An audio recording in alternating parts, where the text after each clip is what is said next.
This is Cindra with Abundance on behalf of Expert Village, and we're talking this evening about accessories.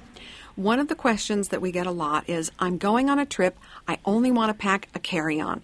How can I manage a 3 or 4 day trip with only one bag?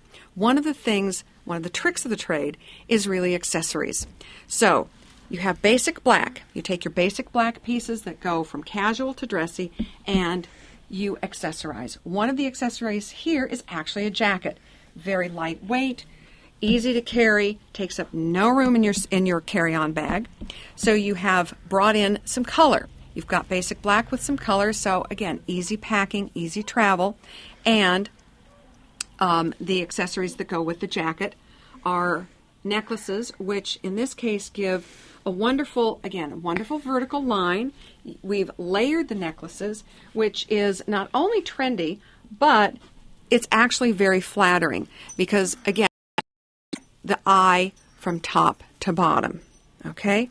So you have a short necklace paired with a long necklace that's the same color as the jacket.